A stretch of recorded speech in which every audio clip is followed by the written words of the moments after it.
എല്ലാവർക്കും നമസ്കാരം. ഐപ്ലസിന്റെ പുതിയൊരു വീഡിയോയിലേക്ക് സ്വാഗതം. നമ്മൾ റിലേറ്റിവിസ്റ്റിക് ക്വാണ്ടം മെക്കാനിക്സിലെ ടോപ്പിക്കുകളാണ് എടുത്തുകൊണ്ടിരിക്കുന്നത്. അപ്പോൾ KG ഇക്വേഷൻസ് നമ്മൾ ഓൾറെഡി പറഞ്ഞു കഴിഞ്ഞു. ഇനി നമുക്ക് പറയാനുള്ളത് ഡിറാക്കിന്റെ ഇക്വേഷൻ. നമ്മൾ സിലബസിൽ കൃത്യമായിട്ട് പറയുന്നില്ലെങ്കിൽ പോലും നമുക്ക് ഡിറാക്ക് ഇക്വേഷൻ പഠിച്ചാൽ മാത്രമേ അങ്ങോട്ടുള്ള വേറെ കുറച്ച് ഹോൾ തിയറി ഒന്ന് എക്സ്പ്ലെയിൻ ചെയ്യാൻ പറ്റുള്ളൂ, അതുപോലെ വെയിൽ ഇക്വേഷൻ എക്സ്പ്ലെയിൻ ചെയ്യാൻ പറ്റുള്ളൂ. ഓക്കെ, അപ്പോൾ നമുക്ക് കാര്യത്തിലേക്ക് വരാം അല്ലേ. അപ്പോൾ ഇന്ന് പഠിക്കാൻ പോകുന്നത് ഒന്ന് വെയിൽ ഇക്വേഷൻ, രണ്ടാമത്തത് ഡിറാക്ക് ഇക്വേഷൻ, മൂന്നാമത്തത് ഹോൾ തിയറി. ഓക്കെ, ഈ ഒരു ക്ലാസ് കൊണ്ട് തീരുമെന്ന് എനിക്കറിയില്ല, പക്ഷേ വളരെ വേണ്ട കാര്യങ്ങൾ. നിങ്ങൾ ഒരു കാരണവശാലും MSc ക്ലാസ്സിൽ പഠിച്ച പോലെ ഇവിടെ പഠിപ്പിക്കുമെന്ന് വിചാരിക്കേണ്ട. ഡെറിവേഷൻസ് ഒന്നും നമ്മൾ ചെയ്യില്ല. കൺസെപ്റ്റ് പറയും, വേണ്ട ഇക്വേഷൻസ് മാത്രം പറയും. ഓക്കെ, അപ്പോൾ നമ്മുടെ റെഫറൻസ് വരുന്നത് G. അരുൾദാസ് സാറിൻ്റെ ക്വാണ്ടം മെക്കാനിക്സ് എന്ന് പറയുന്ന പുസ്തകമാണ് കേട്ടോ. ഓക്കെ, അപ്പോൾ ഏറ്റവും ആദ്യം വെയിൽ ഇക്വേഷൻ നമുക്ക് നോക്കാം. വെയിൽ equation. The Weyl equation is a fundamental equation in theoretical physics that it describes massless fermions. Point ആണേ, എന്താ point? It describes massless fermions. അപ്പോൾ മാസ്ലെസ് ഫെർമിയോണുകളെ കുറിച്ചാണ് എവിടെ സംസാരിക്കുന്നത്? വെയിൽ ഇക്വേഷൻ്റെ അകത്ത് സംസാരിക്കുന്നത്. പക്ഷേ ഡിറാക്ക് ഇക്വേഷൻ്റെ അകത്ത് വരുമ്പോൾ മാസ് കൺസിഡർ ചെയ്യും നമ്മൾ. ഓക്കെ, ശരിക്കും പറഞ്ഞാൽ ഡിറാക്ക് പറഞ്ഞിട്ട് വേണം വെയിൽ പറയാൻ. പക്ഷെ ഞാൻ വെയിൽ പറഞ്ഞിട്ട് ഡിറാക്കിലേക്ക് പോകാനാണ് ഉദ്ദേശിക്കുന്നത്, കാരണം ഡിറാക്ക് സിലബസിൽ പ്രത്യേകം പറയാത്തതുകൊണ്ട്. ഓക്കെ, എന്ന് വെച്ചാൽ ഒന്നും വിട്ടുകളയൊന്നുമില്ല കേട്ടോ, എല്ലാം പറയും. അപ്പോൾ ഏറ്റവും ആദ്യത്തെ പോയിന്റ് പഠിക്കേണ്ട എന്താണ്? വെയിൽ ഇക്വേഷൻ എന്ന് പറയുന്നത് മാസ്ലെസ് ഫെർമിയോണുകളെ കുറിച്ച് ഡിസ്ക്രൈബ് ചെയ്യുന്ന റിലേറ്റിവിസ്റ്റിക് ഇക്വേഷൻ ആണ്. And it is closely related to Dirac equation. ഞാൻ നേരത്തെ പറഞ്ഞല്ലേ, ഡിറാക്ക് ഇക്വേഷന്റെ ബന്ധുക്കാരനാണ് ആര്? വെയിൽ ഇക്വേഷൻ. തമ്മിൽ ബന്ധമുണ്ടെന്ന്, ഇവർ തമ്മിൽ ബന്ധമുണ്ട്. Okay, then which describe massive fermions. ഞാൻ നേരത്തെ പറഞ്ഞത് ഡിറാക്ക് ഇക്വേഷൻസ് പറഞ്ഞത് മാസ് ഉള്ള ആളുകളെ കുറിച്ച് നമ്മൾ സംസാരിക്കും. പക്ഷെ വെയിൽ ഇക്വേഷനിലേക്ക് വരാൻ നേരത്ത് മാസ്ലെസ് ഫെർമിയോൺസിലേക്ക് നമ്മൾ വരും. അപ്പോൾ നമ്മൾ ഏറ്റവും ആദ്യം KG ഇക്വേഷനെ കുറിച്ച് സംസാരിക്കുന്നുണ്ട്, അതിനുശേഷം ഡിറാക്കിനെ കുറിച്ച് സംസാരിക്കുന്നുണ്ട്, അതിനുശേഷം മാസ്ലെസ് ആയിട്ടുള്ള വെയിൽ ഇക്വേഷനെ കുറിച്ച് സംസാരിക്കുന്നുണ്ട്. Okay, then the Weyl equation is important in the study of neutrinos. ന്യൂട്രിനോയുടെ സ്റ്റഡിയിൽ വളരെ ഇമ്പോർട്ടൻ്റ് ആണ്. And other particles in the standard model of particle physics. Particle ഫിസിക്സിലെ ഒരുവിധപ്പെട്ട പാർട്ടിക്കിളെ കുറിച്ച് എല്ലാം സംസാരിക്കാനായിട്ട് നമുക്ക് വെയിൽ ഇക്വേഷൻ ഉപയോഗപ്രദമാണ്. ഓക്കെ, അപ്പോൾ ശരിക്കും പറഞ്ഞു കഴിഞ്ഞാൽ നമ്മൾ KG ഇക്വേഷനാണ് ഏറ്റവും ആദ്യമുള്ളത്. നമ്മൾ ഓരോ വർഷം കഴിയുന്തോറും മോഡിഫിക്കേഷൻസ് സയൻസിൽ വരുന്ന പോലെയാണ്. ഏറ്റവും ആദ്യം KG ഇക്വേഷൻസ് ഇവർ കണ്ടുപിടിച്ചു, അല്ലെങ്കിൽ ചെയ്തെടുത്തു. KG ഇക്വേഷൻ, ക്ലീൻ-ഗോർഡൻ ഇക്വേഷൻ ചെയ്ത സമയത്ത് അതിൻ്റെ അകത്ത് പ്രത്യേകം പറഞ്ഞിരുന്നു, അതായത് സ്പിൻലെസ് പാർട്ടിക്കിളെ കുറിച്ചാണ് അതിൻ്റെ സംസാരിക്കുന്നത്, അല്ലെങ്കിൽ സ്പിൻ സീറോ പാർട്ടിക്കിളെ കുറിച്ച് നമ്മൾ സംസാരിക്കുന്നുണ്ട് എന്ന് പറഞ്ഞിരുന്നു. അതുപോലെ നെഗറ്റീവ് എനർജിയൊക്കെ നമ്മളോട് പറയുന്നുണ്ടെങ്കിലും കൃത്യമായിട്ടുള്ളൊരു ഡെഫിനിഷനോ അല്ലെങ്കിൽ കൃത്യമായിട്ടുള്ള എക്സ്പ്ലനേഷൻ തരാനായിട്ട് സാധിച്ചിട്ടില്ല. പിന്നീട് നമ്മൾ ഡിറാക്കിൻ്റെ അകത്തേക്ക് വരുമ്പോൾ ഡിറാക്കിൻ്റെ അകത്ത് മാസുള്ള പാർട്ടികളെ കുറിച്ച് സംസാരിച്ചു. പക്ഷേ അവിടെ നമുക്ക് സ്പിന്നിനെ കുറിച്ചും സംസാരിക്കാൻ പറ്റിയെന്നുള്ളതൊരു ഗുണമാണ്. സ്പിൻ ഹാഫ് പാർട്ടികളെ കുറിച്ച് ഡിറാക്കിൽ പറയുന്നുണ്ട്. അതിനുശേഷമാണ് KG ഇക്വേഷൻ. KG ഇക്വേഷനിൽ മാസ്ലെസ് ഫെർമിയോണുകളെ കുറിച്ച് സംസാരിക്കാനായിട്ട്, KG അല്ല, വെയിൽ ഇക്വേഷൻ്റെ അകത്ത് മാസ്ലെസ് ഫെർമിയോണുകളെ കുറിച്ച് സംസാരിക്കാനായിട്ട് നമുക്ക് സാധിക്കുന്നുണ്ട്. ഓക്കെ, അപ്പോൾ ആദ്യ ചോദ്യം എന്താ? അതായത് വെയിൽ ഇക്വേഷൻ എന്തിനെ കുറിച്ച് സംസാരിക്കുന്നു? മാസ്ലെസ് ഫെർമിയോണ്, മാസീവ് ഫെർമിയോണ്, പിന്നെ വേറെ എന്തെങ്കിലും 2 ഓപ്ഷൻസ്. അപ്പോൾ ഏതാണ്? മാസ്ലെസ് ഫെർമിയോണിനെ കുറിച്ചാണ് സംസാരിക്കുന്നത്. ഓക്കെ, അപ്പോൾ 2 ഫോമുകളാണ് ഇതിനുള്ളത് കേട്ടോ. 2 ഫോമുകൾ. ഒന്ന് റൈറ്റ് ഹാൻഡഡ് ഫോമും ഉണ്ട്, മറ്റൊന്ന് ലെഫ്റ്റ് ഹാൻഡഡ് ഫോമും ഉണ്ട്. റൈറ്റ് ഹാൻഡഡ് ഫോം എന്ന് വെച്ചാൽ sigma raise to mu Dr mu psi is equal to 0. ഇവിടെ സൂപ്പർ സ്ക്രിപ്റ്റിലാണ് മ്യൂ വരുന്നത്, ഇവിടെ സഫിക്സിലാണ് മ്യൂ വരുന്നത് കേട്ടോ. അപ്പോൾ sigma raise to mu Dr mu psi is equal to 0. Psi നമുക്ക് എല്ലാവർക്കും അറിയാം, വേവ് ഫംഗ്ഷൻ ആണ് സൈ എന്ന് പറയുന്നത്. അപ്പോൾ ഇവിടെ ഈ സിഗ്മ റേസ് ടു മ്യൂ എന്ന് പറഞ്ഞു കഴിഞ്ഞാൽ sigma raise to 0, sigma raise to 1, sigma raise to 2, sigma raise to 3, അല്ലെങ്കിൽ I2, sigma X, sigma Y, sigma z. Okay, ഈ I2 എന്ന് പറഞ്ഞു കഴിഞ്ഞാൽ ഐഡന്റിറ്റി മെട്രിക്സ് ആണ്. Then sigma X, sigma Y, sigma Z എന്ന് വെച്ചാൽ എന്താ? ഒരു 2/T മെട്രിക്സ് ആണ്. നമ്മളതിനെ പറയുന്നത് എന്താ? പോളിസ്പിൻ മെട്രിസസുകൾ. അപ്പോൾ നിങ്ങൾ ഈ പരീക്ഷയ്ക്ക് പഠിക്കുമ്പോൾ Pauli spin matrices 3 sigma X, sigma Y, sigma Z പഠിക്കണം. അതോടൊപ്പം തന്നെ ഇവയുടെ പ്രോപ്പർട്ടീസ്, അതായത് sigma X square is equal to sigma Y square is equal to sigma Z square is equal to ഇത്ര, അല്ലെങ്കിൽ sigma X into sigma Y is equal to sigma y into sigma z is equal to sigma z into sigma x is equal to inner value എന്നൊക്കെ പറഞ്ഞിട്ട് ചെയ്യാനുണ്ട്. അപ്പോൾ അതുമൊക്കെ നിങ്ങൾ ഇതിൻ്റെ അകത്ത് കൃത്യമായിട്ട് രേഖപ്പെടുത്തി പഠിച്ചു പോകണം. ഓക്കെ, അപ്പോൾ e raised to mu is equal to sigma raised to 0, sigma raised to 1, sigma raised to 2, sigma raised to 3 is equal to I2 into sigma x, sigma y, sigma z. I2 sigma x, sigma f, sigma z എന്ന് പറയുന്നത് 2/2 matrices and it is known as polyspin matrices. Okay, ഇനി left handed form ആണെങ്കിൽ sigma raise to minus mu, അവിടെ minus വന്നു, ഡോ mu psi is equal to 0. ഇവിടെ sigma raise to mu എന്ന് വെച്ചാൽ എന്താണ്? I2 2/2 മെട്രിക്സ് തന്നെയാണ്. Minus sigma X, minus sigma y, minus sigma z, ഇത് ഓരോന്നാണ് കേട്ടോ. Sigma X, sigma Y, sigma z. Okay, ഇത് ഒരുമിച്ച് മൈനസ് ഓഫ് ഒന്നല്ല, മൈനസ് സിഗ്മ എക്സ് ഒരു ടേം, മൈനസ് സിഗ്മ വൈ ഒരു ടേം, മൈനസ് സിഗ്മ ഇസഡ് മറ്റൊരു ടേം. അപ്പോൾ ഈ രീതിയിലാണ് നമ്മൾ ശരിക്കും പറഞ്ഞാൽ ഇതിൻ്റെ അകത്ത് പോകേണ്ടത്. ഓക്കെ, അപ്പോൾ ഒരു റൈറ്റ് ഹാൻഡഡ് ഫോം ഉണ്ട്, ഒരു ലെഫ്റ്റ് ഹാൻഡഡ് ഫോം ഉണ്ട്. അതിൽ ഓരോ ടേമുകളും സിഗ്മയുടെ ഏതൊക്കെ ടേമുകൾ നമുക്ക് പറയാൻ പറ്റും എന്നുള്ളത് ഇതിൻ്റെ അകത്ത് എഴുതണം. ഓക്കെ, ഇനി ഈ ഡോമ്യൂവിൻ്റെയൊക്കെ കൃത്യമായിട്ടുള്ള പേരുകൾ പുറകെ വരുമ്പോൾ ഞാൻ പറയുന്നുണ്ട് കേട്ടോ. ഇനി വളരെ ഇമ്പോർട്ടൻ്റ്, ഇവിടെ നിന്നൊക്കെയാണ് ചോദ്യങ്ങൾ വരാൻ ചാൻസ്. വെയിൽ ഇക്വേഷനുമായിട്ട് ബന്ധപ്പെട്ട പ്രോപ്പർട്ടീസ് നോക്കാം നമുക്ക്. അപ്പോൾ ഇതാണ് Weyl equation, left handed form, right handed form. Massless ഫെർമിയെ കുറിച്ചാണ് സംസാരിക്കുന്നത്. ഇനിയിപ്പോൾ നോക്കിക്കോളൂ, properties of the Weyl equation. Weyl ഇക്വേഷൻ്റെ പ്രോപ്പർട്ടീസ് നോക്കാം. മാസ്ലെസ് പാർട്ടിക്കിൾ, അതായത് the Weyl equation describe massless particle, meaning it applies to particles that travel at the speed of light like neutrinos. Yes, അപ്പോൾ എല്ലാം പോയിന്റാണ്, എല്ലാം നമ്മൾ പുസ്തകം വായിച്ചിട്ട് കച്ചിക്കുറുക്കി എടുത്ത കാര്യങ്ങൾ മാത്രമാണ് ഇവിടെ എഴുതിയിരിക്കുന്നത്. എന്താണ്? മാസ്ലെസ് പാർട്ടിക്കിളെ കുറിച്ചാണ് വെയിൽ ഇക്വേഷൻ സംസാരിക്കുന്നത്. First line point. അടുത്ത എന്താണ്? മാസ്ലെസ് പാർട്ടിക്കിൾ ഡിസ്ക്രൈബ് ചെയ്യുന്നു. അതിന്റെ അർത്ഥം എന്താണ്?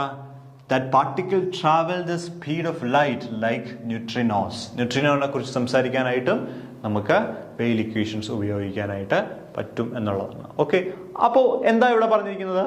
പാർട്ടിക്കിളുകൾ ലൈറ്റിന്റെ വെലോസിറ്റിയിൽ ട്രാവൽ ചെയ്യുകയാണെങ്കിൽ അവിടെ ഉപയോഗിക്കേണ്ട ഇക്വേഷൻ ഏതാ? വെയിൽ ഇക്വേഷൻ. അതെങ്ങനെയാ ഉപയോഗിക്കാൻ പറ്റുന്നത്? നമുക്കറിയാം, എം അല്ലേ, എം ഈസ് ഈക്വൽ ടു എന്താണ്? Relativistic equation. M is equal to mass expansion, m is equal to m not divide by root of 1 minus v square by c square. പിടി കിട്ടിയോ? അതായത് മാസിന്റെ അകത്ത് ഒരു റിലേറ്റിവിസ്റ്റിക് എഫക്റ്റ് ഉണ്ട്, അതുകൊണ്ട് തന്നെ നമുക്ക് വെയിൽ ഇക്വേഷൻ അതുമായിട്ട് ഇൻകോർപ്പറേറ്റ് ചെയ്യാനായിട്ട് സാധിക്കും അല്ലേ? ഓക്കെ, അടുത്തത് കൈറാലിറ്റി ആണ്. Chirality, the solution to Weyl equation are chiral. Okay, chiral in nature. അപ്പൊ എങ്ങനെയാണ്? വെയിൽ ഇക്വേഷന് കൈറാലിറ്റി ഉണ്ട്. എന്താണ്? കൈറാലിറ്റി ഉണ്ട്. The solution to the Weyl equation are chiral, meaning they are a definite handedness, left hand or right handed. അതായത് ഇക്വേഷന് കൃത്യമായിട്ട് രണ്ട് സൈഡുകൾ എക്സ്പ്ലെയിൻ ചെയ്യാൻ സാധിക്കുന്നുണ്ട്. ലെഫ്റ്റ് ഹാൻഡഡ് ആയിട്ടും പറയാൻ പറ്റും, റൈറ്റ് ഹാൻഡഡ് പറയാൻ പറ്റും. This is an important in the context of weak interactions which are chiral in nature. അപ്പോൾ നമുക്ക് ഒരേ ഇക്വേഷൻ തന്നെ ലെഫ്റ്റ് ഹാൻഡഡും റൈറ്റ് ഹാൻഡഡും എക്സ്പ്ലെയിൻ ചെയ്യാൻ പറ്റുന്നതിനാണ് നമ്മൾ കൈറൽ ബിഹേവിയർ. ഒരുപാട് ഡീറ്റെയിൽ പോകുന്നില്ല, ജസ്റ്റ് മനസ്സിലാക്കാൻ പറഞ്ഞു പോവാണ്. കൈറൽ ഇൻ നേച്ചർ ആണ്. ഓക്കെ, അപ്പോൾ ഇത്രയും അറിഞ്ഞിരുന്നാൽ മതി. വെയിൽ ഇക്വേഷൻ ഷോസ് കൈറാലിറ്റി അല്ലെങ്കിൽ കൈറൽ നേച്ചർ കാണിക്കുന്ന ആളുകളാണ് ആര്? ഈ പറയുന്ന വെയിൽ ഇക്വേഷൻസ്. ഇനി Lorentz invariance. Weyl equation is also Lorentz invariant in nature. എന്താണ്? ലോറൻസ് ഇൻവേരിയന്റ് ആണ്. നമ്മൾ ഇത് തന്നെ KG ഇക്വേഷൻസ് പറഞ്ഞായിരുന്നു. They are Lorentz invariant, they shows invariance of Lorentz transformation. നോക്കൂ, the Weyl equation is invariant under Lorentz transformation, which means it respect to the symmetries of special theory of relativity. Okay, അടുത്തത് two component spinors. എന്താണ്? Two component spinors. The solution to the Weyl equation are two component spinners, unlike the four component spinners in the Dirac equations. അതായത് Dirac ഇക്വേഷൻ്റെ അകത്ത് 4 spinners ആണ് ഉള്ളത്. 4 spinner component. നമ്മൾ Dirac പറയുമ്പോൾ പറഞ്ഞു തരാം. അതായത് ഇപ്പൊ ഇവിടെ നിന്ന് വേണേൽ പഠിച്ചു നോക്കോളൂ. എന്താണ്? ഡിറാക്കിന്റെ അകത്ത് എത്ര സ്പിന്നേഴ്സ് ഉണ്ട്? 4 component spinners ആണ് ഇവിടെയുള്ളത്, ഡിറാക്കിന്റെ അകത്തുള്ളത്. So 4 component spinners in the Dirac equation. ഇനി 2 component spinners നമുക്ക് നോക്കാം. The solution to the Weyl equation are 2 component spinners. വളരെ ഇമ്പോർട്ടന്റ് പോയിന്റ് ആണ്. അപ്പോൾ 2 component spinners ആണ് എന്തെന്ന് പറയുന്നത് Weyl equation എന്ന് പറയുന്നത്. പക്ഷേ Dirac equation എത്ര component spinner ആണ്? 4 component spinners ആണ്. ഓക്കെ, ഇതെല്ലാം സ്റ്റേറ്റ്മെന്റ് വൈസ് വരുന്ന കാര്യങ്ങളാണ്. സ്റ്റേറ്റ്മെന്റ് വൈസ് ചോദിക്കുന്ന ചോദ്യങ്ങളാണ് ഇതെല്ലാം കേട്ടോ. നമ്മളോട് ഇങ്ങനെ പറയാം, അതായത് വെയിൽ ഇക്വേഷൻ എന്ന് പറയുന്നത് 4 കോമ്പണന്റ് സ്പിന്നേഴ്സിനെ കുറിച്ച് പറയുന്നതാണ്. അപ്പോൾ നമുക്ക് പറയാം തെറ്റാണ്, കാരണം 4 കോമ്പണന്റ് സ്പിന്നേഴ്സ് വരുന്നത് ഡിറാക്കിലാണ്. വെയിൽ ഇക്വേഷൻ്റെ അത് 2 കോമ്പണന്റ് സ്പിന്നേഴ്സ് ആണ് വരുന്നത് കേട്ടോ. ഇനി ഗേജ് ഇൻവേരിയൻസ് എന്താണ്? Gauge invariance. The Weyl equation is also gauge invariant. അപ്പൊ എന്താണ് ഇത്? ഗേജ് ഇൻവേരിയന്റ് ആണ്. Which means it remains unchanged under local transformation of gauge group. It remains unchanged under local transformation of gauge group. It remains unchanged under local transformation of the gauge group. കാര്യങ്ങൾ പറയുന്നത് മനസ്സിലാവുന്നുണ്ടോ? ഒത്തിരി ഒന്നും മനസ്സിലായില്ലെങ്കിലും കുഴപ്പമൊന്നുമില്ല.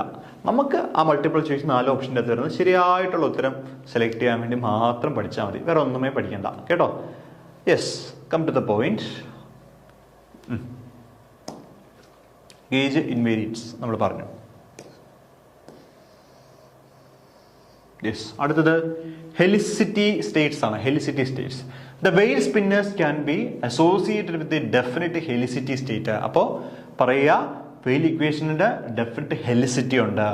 Which are eigen state of the helicity operator, the projection of spin along the direction of momentum. അതിനെയാണ് നമ്മൾ helicity എന്ന് പറയുന്നത്. Projection of spin along the direction of momentum ആണ് ഹെലിസിറ്റി എന്ന് പറയുന്നത്. അപ്പോൾ വെയിൽ ഇക്വേഷൻ എന്ന് പറയുന്നത് ഡെഫിനിറ്റ് ആയിട്ടുള്ള ഹെലിസിറ്റി കാണിക്കുന്ന ആളുകളാണ് എന്നുള്ളതാണ് കേട്ടോ. ഓക്കെ, അപ്പൊ ഞാൻ ഒന്നുകൂടെ ഒന്ന് റിവൈസ് ചെയ്ത് പറയട്ടെ. ഇപ്പൊ തന്നെ പഠിക്കണം. നാളത്തേക്കോ മറ്റന്നാളത്തേക്കോ അടുത്ത ആഴ്ചത്തേക്കോ അടുത്ത മാസത്തേക്കോ ഒന്നും മാറ്റരുത്, അല്ലെങ്കിൽ അടുത്ത പരീക്ഷയ്ക്ക് പഠിക്കാം എന്ന് പറഞ്ഞ് മാറ്റണ്ട. ഇപ്പൊ തന്നെ പഠിച്ചു പോക്കോളൂ, 1 മാർക്ക് ഇവിടെ നമുക്ക് കിട്ടണം. എന്താണ് വെയിൽ ഇക്വേഷൻ എന്ന് ആദ്യം മനസ്സിലാക്കുക. വെയിൽ ഇക്വേഷൻ എന്താണ്? മാസ്ലെസ് ഫെർമിയോണിനെ എക്സ്പ്ലെയിൻ ചെയ്യാൻ വേണ്ടിയിട്ടാണ് വെയിൽ ഇക്വേഷൻ ഉപയോഗിച്ചിരിക്കുന്നത്. ഡിറാക്കിന് ശേഷമാണ് വെയിൽ ഇക്വേഷൻസിന് ഇമ്പോർട്ടൻസ് കൂടുതലായിട്ടും വരുന്നത്. ഇനി ഇതിൻ്റെ അകത്ത് ന്യൂട്രിനോകളുടെ സ്റ്റഡിയെ കുറിക്കാൻ വേണ്ടിയിട്ട് ഉപയോഗിക്കുന്നുണ്ട്. റൈറ്റ് ഹാൻഡഡ് ഫോം ഉണ്ട്, ലെഫ്റ്റ് ഹാൻഡഡ് ഫോം ഉണ്ട്. റൈറ്റ് ഹാൻഡഡ് ഫോം ആണെങ്കിൽ sigma raise to mu into dow mu psi is equal to 0 ആണ്. അപ്പോൾ ഇവിടെ അതിനെല്ലാം വാല്യൂസ് ഉണ്ട്. എന്താണ് സിഗ്മ, എന്താണ് ഐ എന്നൊക്കെ നമ്മൾ പറഞ്ഞു കഴിഞ്ഞു. ലെഫ്റ്റ് ഹാൻഡഡ് ഫോം ആണെങ്കിൽ മുകളിൽ ഒരു നെഗറ്റീവ് വരുമെന്ന് മാത്രമേ വ്യത്യാസമുള്ളൂ. Sigma raise to minus mu. എന്താണ്? Sigma raise to minus mu Dr mu psi is equal to 0. എന്താണ്? സൈ ഇസ് ഈക്വൽ ടു 0 എന്ന് എഴുതാം. Where sigma mu raise to mu is equal to എന്താണ്? I2 minus sigma X minus sigma Y and minus sigma Z എന്ന് എഴുതാം. കണ്ടോ? Then properties of Weyl equation വളരെ important ആണ്. ഞാനിങ്ങനെ ഓരോന്നിങ്ങനെ കാണിക്കാൻ കാരണം വെച്ചാൽ ചില ആൾക്ക് ഇതൊന്നും മുഴുവൻ വായിച്ചു നോക്കാൻ താല്പര്യം ഉണ്ടാവില്ല. ആളുകൾ എന്ത് ചെയ്യണം? മാസ്ലെസ് പാർട്ടിക്കിൾ ആണ്, കൈറാലിറ്റി ഉണ്ട് അല്ലേ, അങ്ങനെ പഠിക്കണം. അതിന് വേണ്ടിയാണ് ഈ ആദ്യത്തെ പോയിന്റിന് 2 കുത്തൊക്കെ ഇട്ട് ഞാൻ എഴുതി വെച്ചിരിക്കുന്നത്. അപ്പോൾ എന്താണ് വെയിൽ ഇക്വേഷൻ? എന്തുണ്ട്? മാസ്ലെസ് പാർട്ടിക്കിളെ കുറിച്ചാണ് സംസാരിക്കുന്നത്. മാസ്ലെസ് പാർട്ടിക്കിളെ കുറിച്ചാണ് നമ്മൾ സംസാരിക്കുന്നത്. അതായത് particle travel with speed of light, ലൈറ്റിന്റെ സ്പീഡിനോട് അടുത്ത് പോകുന്ന പാർട്ടിക്കിളെ കുറിച്ച് സംസാരിക്കാൻ വേണ്ടിയിട്ട് നമുക്ക് വെയിൽ ഇക്വേഷൻസ് ഉപയോഗിക്കാൻ പറ്റും. ന്യൂട്രിനോ പോലെയുള്ള ആളുകളെ കുറിച്ച് സംസാരിക്കാൻ പറ്റും. അതുപോലെ കൈറാലിറ്റിയെ കുറിച്ച് സംസാരിക്കാം. അല്ലെങ്കിൽ നമ്മുടെ വെയിൽ ഇക്വേഷൻ എന്തുണ്ട്? കൈറാലിറ്റി ഉണ്ട് എന്ന് പറയാം. അപ്പൊ chirality left handed and right handed. Then Lorentz invariance Weyl equation നമ്മൾ KG ഇക്വേഷനിൽ പറയുന്ന പോലെ തന്നെ ലോറൻസ് ഇൻവേരിയന്റ് ആണ്. എന്താണ്? ലോറൻസ് ഇൻവേരിയന്റ് ആണ്. ഇനി നമ്മുടെ വെയിൽ ഇക്വേഷൻ എന്ന് പറയുന്നത് എന്താണ്? 2 കോമ്പണന്റ് സ്പിന്നേഴ്സ് ആണ്. എന്താണ്? 2 കോമ്പണന്റ് സ്പിന്നേഴ്സ്. അപ്പൊ നിങ്ങൾ ചോദിക്കും, ഡിറാക് ഇക്വേഷൻ എത്ര കോമ്പണന്റ് സ്പിന്നാണ്? ഡിറാക് ഇക്വേഷൻ എന്ന് പറയുന്നത് 4 കോമ്പണന്റ് സ്പിന്നറും വെയിൽ ഇക്വേഷൻ എന്ന് പറയുന്നത് 2 കോമ്പണന്റ് സ്പിന്നറുമാണ്. അടുത്തത് helicity state. The Weyl spinors can be associated with definite helicity. എന്താണ്? വെയിൽ ഇക്വേഷൻ എന്ന് പറയുന്നത് ഡെഫിനിറ്റ് ഹെലിസിറ്റി പറയുന്നുണ്ട്. ഓക്കെ, അപ്പൊ ഇത്രയും കാര്യങ്ങളാണ് നമ്മുടെ വെയിൽ ഇക്വേഷനുമായിട്ട് നമ്മൾ സംസാരിക്കുന്നത്. നമുക്കപ്പോൾ വെയിൽ ഇക്വേഷന്റെ പ്രോബ്ലംസ് ഒന്ന് കുറച്ച് ചെയ്ത് നോക്കിയാലോ? ചെയ്യാം. അപ്പോൾ ഇതാ നോക്കിക്കോണം. പ്രോബ്ലംസ് എന്ന് പറയാൻ പറ്റില്ല, മൾട്ടിപ്പിൾ ചോയ്സ് ക്വസ്റ്റ്യൻസ് ആണ്. കാരണം ഇതിങ്ങനെ എഴുതി കണ്ടുപിടിക്കേണ്ട കാര്യങ്ങളൊന്നും ഇല്ല. തിയറി ബേസിസ് ആണ് എല്ലാ ചോദ്യങ്ങളും വരുന്നുണ്ടാവുക. അപ്പോൾ നമുക്ക് ഏറ്റവും ആദ്യം ഒന്നാമത്തെ ചോദ്യത്തിലേക്ക് പോവാം. What does the Weyl equation describes? വെയിൽ ഇക്വേഷൻ ഡിസ്ക്രൈബ് ചെയ്യുന്നത് എന്താണ്? ഇലക്ട്രോ മാഗ്നറ്റിക് ഫീൽഡ് ആണോ? മാസ്ലെസ് ഫെർമിയോൺസ് ആണോ? ഗ്രാവിറ്റേഷണൽ വേവ്സ് ആണോ? മാസീവ് പാർട്ടിക്കിൾസ് ആണോ? ഞാൻ നിങ്ങളോട് ചോദിക്കാനൊന്നും നിൽക്കുന്നില്ല, ഉത്തരം തന്നെ മാർക്ക് ചെയ്ത് പോവാണ്. കാരണം ഇതെല്ലാം നമ്മൾ പഠിക്കേണ്ടതാണ്, ഓൾറെഡി പഠിച്ച കാര്യങ്ങളാണ്. അപ്പോൾ ഓർക്കുക, വെയിൽ ഇക്വേഷൻ എന്ന് പറഞ്ഞാൽ എന്താണ്? മാസ്ലെസ് ഫെർമിയോണിനെ കുറിച്ച് സംസാരിക്കുന്നതാണ്. പക്ഷേ ഡിറാക്കിൽ മാസ് ഉണ്ട്, ഇക്വേഷനിൽ മാസ് ഉണ്ട്, അതുകൊണ്ട് മാസമുള്ള പാർട്ടിക്കിളെ കുറിച്ച് സംസാരിക്കുന്നത്. ഓക്കെ, അപ്പോൾ മാസ്ലെസ് ഫെർമിയോണുകളെ കുറിച്ചാണ് വെയിൽ ഇക്വേഷൻ സംസാരിക്കുന്നത്. ഇതാണ് ഒന്നാമത്തെ ചോദ്യം. ഇനി രണ്ടാമത്തെ ചോദ്യം നോക്കിക്കോളൂ. Who formulated the Weyl equation? എന്താണ്? ഹെർമൻ വെയിൽ ആണ് വെയിൽ ഇക്വേഷൻ ഫോർമുലേറ്റ് ചെയ്തത്. എന്താണ്? ഹെർമൻ വെയിൽ. ഓക്കെ. ദെൻ അടുത്ത ചോദ്യം, മൂന്നാമത്തെ ചോദ്യം നോക്കൂ. The Weyl equation is a special case of which other equation? മറ്റേതോ ഇക്വേഷന്റെ സ്പെഷ്യൽ കേസാണ് ഈ പറയുന്ന വെയിൽ ഇക്വേഷൻ. ഞാൻ നേരത്തെ പറഞ്ഞിരുന്നു, ഡിറാക് ഇക്വേഷനകത്ത് നമ്മൾ മാസ് കൺസിഡർ ചെയ്യുന്നുണ്ട്. മാസ് കൺസിഡർ ചെയ്യാത്തപ്പോൾ, അതായത് മാസ് 0 ആയിട്ടുള്ള പാർട്ടിക്കിൾ വരുമ്പോഴാണ് നമ്മൾ വെയിൽ ഇക്വേഷൻ ഉപയോഗിക്കുന്നത്. ബാക്കി അവിടെ ചെയ്യുന്ന കാര്യങ്ങളെല്ലാം സെയിം തന്നെയാണ്, വലിയ വ്യത്യാസമൊന്നുമില്ല. സോ അതുകൊണ്ട് തന്നെ ഡിറാക് ഇക്വേഷൻ ഒരു സ്പെഷ്യൽ കേസ് ആയിട്ട് തന്നെ നമുക്ക് വെയിൽ ഇക്വേഷനെ പറയാൻ സാധിക്കും. സോ ഓപ്ഷൻ ബി ആണ് right choice, Dirac equation. Okay. നാലാമത്തെ ചോദ്യം, what type of spin do particles described by the Weyl equations? Weyl ഇക്വേഷൻ്റെ അകത്ത് സ്പിൻ ഹാഫ് പാർട്ടിക്കിളെ കുറിച്ചാണ് സംസാരിക്കുന്നത്. ഓക്കെ.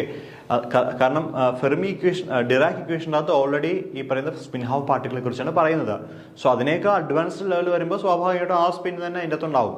നമ്മൾ ഏറ്റവും ആദ്യം പഠിച്ച, അതായത് ഏറ്റവും ആദ്യം നമ്മൾ KG ഇക്വേഷൻ പഠിച്ച, അവിടെ സ്പിന്ന് 0 ആണ്. അതായത് spin is not into consideration എന്ന് തന്നെ പറയേണ്ടി വരും. സ്പിന്ന് 0 എന്ന് വെച്ചാൽ മീനിങ് അതാണ്, സ്പിന്നിനെ കണ്ടുപിടിച്ചിട്ടില്ല, അല്ലെങ്കിൽ സ്പിൻ അറിയില്ല, അതുകൊണ്ടാണ് അങ്ങനെ എഴുതി പോകുന്നത്. That is spin is not into consideration എന്നാണ്.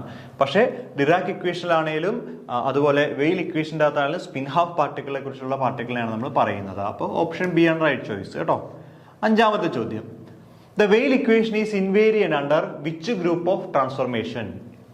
ഏത് ഗ്രൂപ്പ് ഓഫ് ട്രാൻസ്ഫോർമേഷനിലാണ് വെയിൽ ഇക്വേഷൻ ഇൻവേരിയന്റ് ആവുന്നത്? ഏതാണ്? ലോറൻസ് ഗ്രൂപ്പ് അല്ലെങ്കിൽ ലോറൻസ് ഇൻവേരിയന്റ് കേട്ടോ. അടുത്തത്, which particles are often modulated using the Weyl equation in high energy physics? എന്താണ്? Which particles are often modulated using Weyl equations in high energy physics? Electrons, neutrinos, photons, protons. എന്താണ്? Which particles are often modulated using Weyl equation in high energy physics? എന്താണ്? ന്യൂട്രിനോയെ കുറിച്ചിട്ടാണ് സംസാരിക്കുന്നത്. എന്താണ്? Neutrinos. ഇത് നമ്മൾ ആ ക്ലാസ് നമ്മൾ പറയുന്നുണ്ട് കേട്ടോ. ക്ലാസ് കണ്ടിട്ടുണ്ടെങ്കിൽ ഇതെല്ലാം പുഷ്പം പോലെ പറയാം. അടുത്തത്, ഏഴാമത്തെ ചോദ്യം, what is the primary difference between വെയിൽ ആൻഡ് ഡിറാക് ഇക്വേഷൻ? വെയിൽ ഇക്വേഷനും ഡിറാക് ഇക്വേഷനും തമ്മിലുള്ള പ്രൈമറി ഡിഫറൻസ് എന്താണ്? വെയിൽ ഇക്വേഷൻ്റെ അകത്ത് എന്ത് പറയുന്നുണ്ട്? മാസിനെ കുറിച്ച് പറയുന്നില്ല. സോറി, ഡിറാക് ഇക്വേഷൻ്റെ അകത്ത് മാസിനെ കുറിച്ച് പറയുന്നുണ്ട്. വെയിൽ ഇക്വേഷൻ എന്ന് പറയുന്നത് മാസ്ലെസ് ആയിട്ടുള്ള പാർട്ടിക്കിളെ കുറിച്ചാണ് ഡിസ്ക്രൈബ് ചെയ്യുന്നത്. So the Weyl equation describes massless particles. എട്ടാമത്തെ ചോദ്യം, the Weyl equation is written in terms of which mathematical objects? Spinners അല്ലേ? നമ്മൾ വെയിൽ ഇക്വേഷൻ്റെ അകത്ത് നമ്മൾ എന്ത് പറയുന്നുണ്ട്? സ്പിന്നേഴ്സിനെ കുറിച്ച് സംസാരിക്കുന്നുണ്ട് കേട്ടോ. അപ്പോൾ സ്കേലാസ്, വെക്ടേഴ്സ്, ടെൻസേഴ്സ്, സ്പിന്നേഴ്സ്. അപ്പോൾ ഈ പറയുന്ന 4 ഓപ്ഷൻ കാണുമ്പോൾ തന്നെ മനസ്സിലാവും, ഇതിൻ്റെ അകത്ത് നമ്മൾ സ്കേലാസ്, വെക്ടേഴ്സ്, ടെൻസേഴ്സ് ഒന്നും അല്ല പറയുന്നത്, സ്പിന്നേഴ്സിനെ കുറിച്ചാണ് പറയുന്നത്. ഒൻപതാമത്തെ ചോദ്യം, the solution to the Weyl equation R known as? വെയിൽ ഇക്വേഷൻ്റെ സൊല്യൂഷൻ നമ്മൾ പറയുന്നത് എന്താണ്? വെയിൽ സ്പിന്നേഴ്സ് എന്നാണ്. എന്താണ്? വെയിൽ സ്പിന്നേഴ്സ്. ഓക്കെ. അപ്പൊ ഇവിടെയുള്ള ബാക്കി ഓപ്ഷൻ നമുക്ക് സിമ്പിൾ ആയിട്ട് എലിമിനേറ്റ് ചെയ്യാൻ പറ്റും. അപ്പൊ എലിമിനേറ്റ് ചെയ്ത് ഉത്തരത്തിലേക്ക് എത്തുന്നതും ഒരു വഴി തന്നെയാണ്. അടുത്തത് നോക്കൂ, 10ാമത്തെ ചോദ്യം, what kind of symmetry do വെയിൽ ഫെർമിയോൺസ് എക്സിബിറ്റ്? അതായത് വെയിൽ ഫെർമിയോണുകൾ എന്ത് ടൈപ്പ് സിമെട്രിയാണ് കാണിക്കുന്നത്? ഞാൻ നേരത്തെ പറഞ്ഞത് എന്താണ്? Chiral symmetry. ലെഫ്റ്റ് ഹാൻഡഡുമുണ്ട്, റൈറ്റ് ഹാൻഡഡുമുണ്ട്. അതായത് കൈറാൽ സിമെട്രി കാണിക്കുന്ന ആളാണ് ആര്? ഫെർമിയോണുകൾ, അതായത് വെയിൽ ഫെർമിയോണുകൾ കേട്ടോ. അതാണ് 10ാമത്തെ ചോദ്യവും അതിന്റെ കറസ്പോണ്ടിങ് ആയിട്ടുള്ള ഉത്തരം എന്താണ്? They shows chiral symmetry. 11, which physical quantity is conserved in the Weyl equation? Weyl ഇക്വേഷൻ്റെ അകത്ത് കൺസേർവ്ഡ് ആയിട്ടുള്ള ക്വാണ്ടിറ്റി ഏതാണെന്നുള്ളതാണ്. സോ വെയിൽ ഇക്വേഷനകത്ത് മാസ് എന്തായാലും വരില്ല, കാരണം അതിനകത്ത് മാസ് ഇല്ല. കാരണം മാസ്ലെസ് പാർട്ടിക്കിളെ കുറിച്ചാണ് വെയിൽ ഇക്വേഷൻ ഡിസ്ക്രൈബ് ചെയ്യുന്നത്. ഇലക്ട്രിക് ചാർജ് നമ്മൾ അതിനകത്ത് പറയുന്നേ ഇല്ല എങ്ങുമേ. പിന്നെ സ്പിന്ന് എന്ന് നമ്മൾ എവിടെയെങ്കിലും പറഞ്ഞു, സ്പിന്നേഴ്സിനെ കുറിച്ച് പറഞ്ഞു, പക്ഷേ നമ്മൾ സ്പിന്ന് പറയുന്നുണ്ട്, പക്ഷേ ജസ്റ്റ് സ്പിൻ ഹാഫ് എന്ന് മാത്രമേ പറയുന്നുള്ളൂ. പക്ഷേ കൈറാലിറ്റിയെ കുറിച്ച് പറയുന്നുണ്ട്. കൈറാലിറ്റി സിമെട്രി ഉണ്ടെന്നും ഒരു റൈറ്റ് ഹാൻഡഡും ലെഫ്റ്റ് ഹാൻഡഡും ഉണ്ടെന്നൊക്കെ പറയുന്നുണ്ട്. അപ്പോൾ ലെഫ്റ്റ് റൈറ്റും ഉണ്ട്. So we can say that the chirality is conserved in Weyl equation. 12, the Weyl equation is a relativistic equation because it is invariant under Lorentz transformations. So നമുക്ക് ബാക്കിയുള്ള ഓപ്ഷനുകൾ നിങ്ങൾ നോക്കിയേ. ഇറ്റ് ഇൻക്ലൂഡ്സ് ഗ്രാവിറ്റേഷണൽ എഫക്റ്റ്, കളയാം. It is includes electromagnetic effect, കളയാം. It describes particle with spin half, അത് correct ആണ്. പക്ഷേ റിലേറ്റിവിറ്റി പറയണമെങ്കിൽ അവിടെ ലോറൻസ് ട്രാൻസ്ഫോർമേഷൻ അല്ലേ വരേണ്ടത്. സ്പിന്നുമായിട്ട് റിലേറ്റിവിറ്റി നമുക്ക് എങ്ങനെയാണ് കണക്ട് ചെയ്യാൻ പറ്റുക? അപ്പോൾ അതും എന്തായാലും അല്ല എന്ന് മനസ്സിലാക്കുക. ഇനി അടുത്ത് നോക്കൂ, 13ാമത്തെ ചോദ്യം. ഇൻ ക്വാണ്ടം ഫീൽഡ് തിയറി വെയിൽ ഫെർമിയോൺ കറസ്പോണ്ട്സ് ടു എന്താണ്? മാസ്ലെസ് ഡിറാക് ഫീൽഡ് അല്ലേ? മാസ്ലെസ് ആയിട്ടുള്ള പാർട്ടിക്കിൾ ആണ്. That means massless Dirac field. കാരണം ബോസോണുകൾ എന്തായാലും അല്ല, ഹെവി ക്വാർക്കുകൾ എന്തായാലും അല്ല, ഗേജ് ഫീൽഡ് അല്ല. പിന്നെ ബന്ധമുള്ളത് മാസ്ലെസ് ആയിട്ടുള്ള ഡിറാക് ഫീൽഡാണ്. 14ാമത്തെ ചോദ്യം. Weyl fermions in high energy physics are typically associated with electroweak interactions. അത് പഠിക്കണം കേട്ടോ. അടുത്തത് 15. In which context is the Weyl equation most often applied? എന്താണ്? ക്വാണ്ടം ഫീൽഡ് തിയറി, QFT എന്ന് നമ്മൾ പറയുന്നത്. ക്വാണ്ടം ഫീൽഡ് തിയറിയിലാണ് നമ്മളിത് അപ്ലൈ ചെയ്യുന്നത്. Then the Weyl equation assumes the absence of എന്താണ്? മാസ് അല്ലേ? അപ്പോൾ spin half, mass, spinners, conservation of chirality, symmetry of chirality, Lawrence invariance, ഇതൊക്കെ അറിയാമെങ്കിൽ ഈ എല്ലാ ചോദ്യങ്ങളും നമുക്ക് ചെയ്യാൻ പറ്റും. ഓക്കെ. ദെൻ വെയിൽ fermions have been experimentally observed in വെയിൽ സെമി മെറ്റൽസ്. ഇതൊന്ന് പഠിച്ചേക്കണം. എക്സ്പെരിമെന്റലി ഇതിന് പ്രൂഫ് വന്നിട്ടുണ്ട്. അപ്പോൾ അത് വെയിൽ സെമി മെറ്റൽസ് എന്നാണ് അറിയപ്പെടുന്നത്. So Wales fermions R been experimentally observed in വെയിൽ സെമി മെറ്റൽസ്. അപ്പോൾ അതുകൂടി നോക്കിയാണ് കേട്ടോ. അപ്പോൾ ഇത്രയും യെസ് അത്രയല്ലല്ലോ ഉള്ളൂ. അപ്പോൾ ഇങ്ങനെയാണ് നമുക്ക് ഈ പറയുന്ന വെയിൽ ഇക്വേഷനുമായിട്ട് ബന്ധപ്പെട്ട കാര്യങ്ങൾ പറയാനുള്ളത്. അപ്പോൾ നമ്മൾ ഒരു ടോപ്പിക്ക് പഠിക്കുമ്പോൾ, ഇപ്പോൾ ക്വാണ്ടം മെക്കാനിക്സ് പഠിക്കുമ്പോൾ ഉള്ള ഡെറിവേഷൻസ് എല്ലാം ഒന്നും പഠിക്കേണ്ട. ഇതുപോലെയുള്ള കൺസെപ്റ്റ് കാര്യങ്ങൾ മാത്രം പഠിച്ച് അതുമായിട്ടുള്ള പ്രോബ്ലംസ് മാത്രം ചെയ്ത് നമ്മൾ മുന്നോട്ട് പോവുകയാണെങ്കിൽ നമുക്ക് ആദ്യത്തെ റാങ്കിൽ തന്നെ വരാം. അപ്പോൾ എന്തായാലും എല്ലാവരും നന്നായിട്ട് പഠിക്കും. മറ്റൊരു ടോപ്പിക്കുമായിട്ടൊക്കെ വീണ്ടും കാണാം. Thank you.